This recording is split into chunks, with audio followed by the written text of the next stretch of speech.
বোনের বাড়ি এসছিলাম, তো ওর ইনডোরে বেশ কিছু গাছ আমার নজরে পড়লো, তো আপনাদের দেখাই গাছগুলো। এটা হচ্ছে 1 নাম্বার গাছ। এটা যাকে আপনার বলে স্নেক প্লান্ট।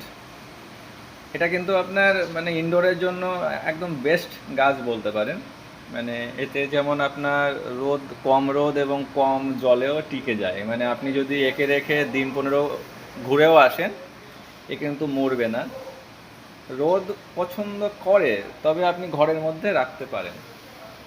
এরপরে দেখুন আরেকটা গাছ। এটাতে আপনার কিছুই লাগে না, এ রোদ লাগে না, জল লাগে না, এটাই সবচেয়ে বেস্ট গাছ আর কি। আর এরপরেরটা দেখতে পাচ্ছেন, এটা হচ্ছে লাকি বাম্বু। এটা যেহেতু জল রয়েছে, এটাও কিন্তু ইনডোরের জন্য বেশ ভালো। আপনি একে রেখে অনেক দিন বাইরে ঘুরে আসতে পারেন, কোনো সমস্যা নেই।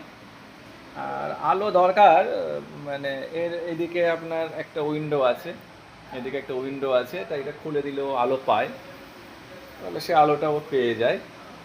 তারপরে দেখুন এপাশেও একটা সুন্দর গাছ আছে। এটার আপনার জল লাগে না, কিছু লাগে না, কোনো সমস্যা নেই। যাই হোক, এইবার দেখুন, এটাকে আপনি বলতে পারেন ইনডোরের বেস্ট প্ল্যান্ট। মানে যেখানে আপনার একদম আলো থাকে না, মানে রোদ একদম পায় না, সেখানকার জন্য কিন্তু এটা বেস্ট প্ল্যান্ট। এটা হচ্ছে আপনার জেড প্ল্যান্ট বা জিজি প্ল্যান্ট। যারা মনে করছেন যে ঘরে কোনো গাছ বাঁচে না, তাদের ক্ষেত্রে কিন্তু এই গাছটা বেস্ট হতে পারে। এর যেমন জলও কম লাগে এবং আলোটাও কম লাগে। এর নিচে দেখুন রয়েছে আপনার স্পাইডার প্ল্যান্ট।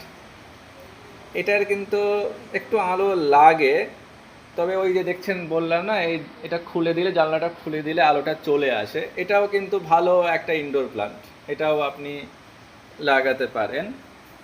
এইবার দেখুন, এটা হচ্ছে আমাদের সেই রঙিন কচু, যাকে আপনার ক্যালাডিয়াম বলে। এটা ওদের এখানে একটা জঙ্গল মতো আছে, সেই জঙ্গলে অনেক রকমের কচু গাছ আছে, সেখানে এরকম কালারফুল কচু যাকে বলে আপনার ক্যালাডিয়াম, সেগুলো রয়েছে। সেখান থেকে আমি এনে লাগিয়েছিলাম।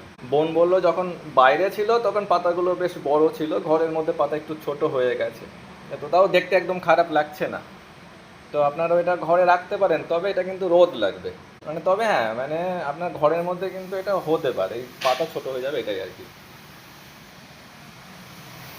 আর এর সবচেয়ে বেশি আপনার এই স্নেক প্লান্টগুলো আছে, এটা কিন্তু খুব দারুণ একটা স্নেক প্লান্ট।